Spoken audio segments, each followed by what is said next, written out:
हे माँ, आपका एक भक्त आया है, कृपया करके अपने भक्त को दर्शन दीजिए।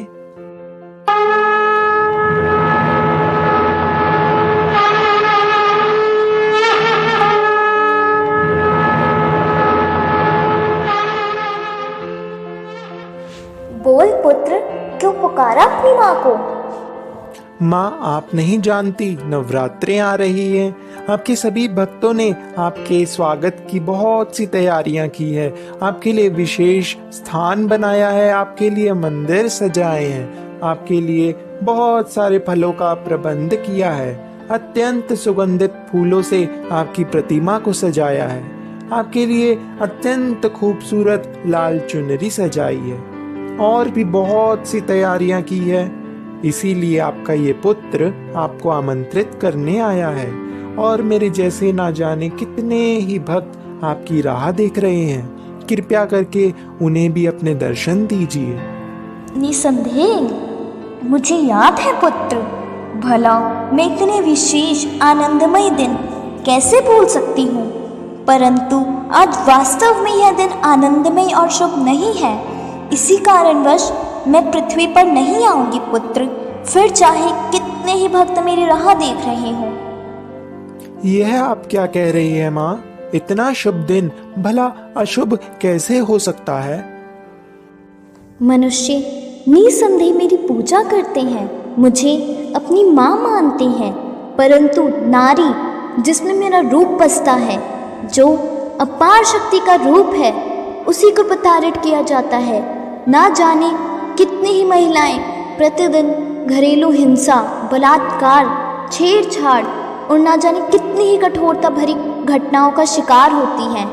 अब पुत्र तुम ही बताओ, मैं ऐसे अपवित्र जगह पर कैसे आ सकती हूँ? जैसे पुरुष मेरे पुत्र हैं, वैसे ही स्त्रियाँ भी मेरी पुत्री हैं। जैसे पुरुष तकलीफ में मुझे पुकारते हैं, वैसे ही वह स्त्रियाँ भी इन कठोरता भरी घटनाओं का शिकार होने पर मुझे पुकारती हैं।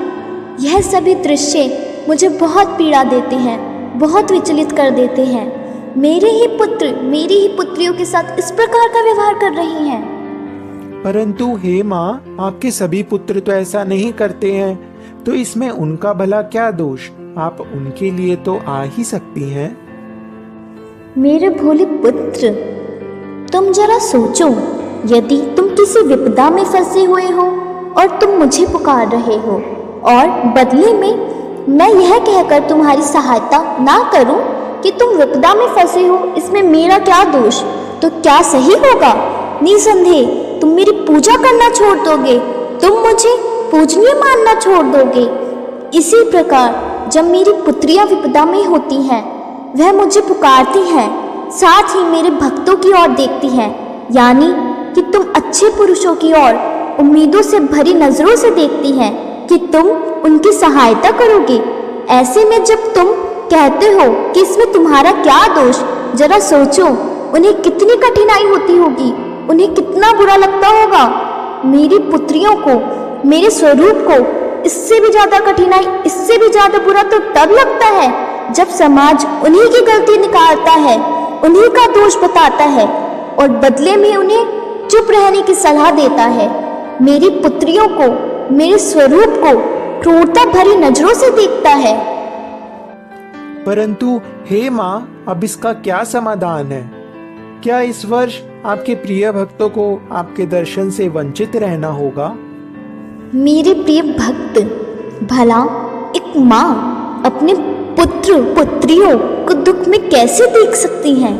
उन्हें उदास कैसे देख सकती हैं? यदि मेरे प्रिय भक्त इस वर्ष नवरात्रि पे अन्न का व्रत रखने के बजाय बुरे कर्मों का व्रत रख लें, अर्थात इस नवरात्रि से मेरी पुत्रियों के साथ दुर्व्यवहार करना छोड़ दें, बुरे कर्म करना छोड़ दें, तो मैं उन्हें दर्शन देने जरूर आऊंगी। साथ ही जो मेरे अच्छे पुत्र हैं परंतु सोचते हैं इन सभी बुरे कर्मों में उनका क्या दोष है, वह सभी मेरी पुत्रियों की सहायता के लिए आगे आएंगे और सभी माता पिता अपने पुत्रों को अच्छी शिक्षा देंगे, स्त्रियों का सम्मान करना सिखाएंगे और संस्कारी बनाएंगे। तो तुम ही बताओ, भला मैं क्यों नहीं आऊंगी? ऐसा करने से नवरात्रि और भी शुभ बन जाएगी। हे माँ, मैं समझ गया हूँ। अब से मैं कभी भी किसी भी स्त्री की सहायता करने से पीछे नहीं हटूंगा और सभी को इसके प्रति जागरूक भी करूंगा। सभी माता पिता को बताऊंगा कि वह अपने पुत्रों को अच्छी शिक्षा दे, स्त्रियों का सम्मान करना सिखाए और संस्कारी बनाए। अब तो आप पृथ्वी पर हमें दर्शन देने आएंगी ना? अवश्य पुत्र।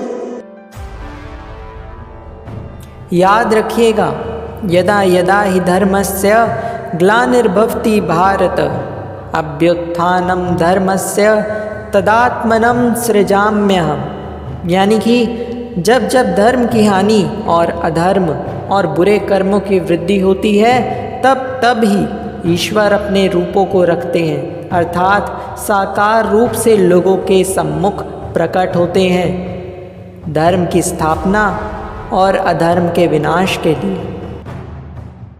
चलो इस नवरात्रि मिलकर नई शुरुआत करते हैं, मिलकर स्त्रियों के सम्मान की रक्षा करते हैं, मिलकर घरेलू हिंसा, बलात्कार, छेड़छाड़ जैसे शब्दों का अस्तित्व मिटाते हैं।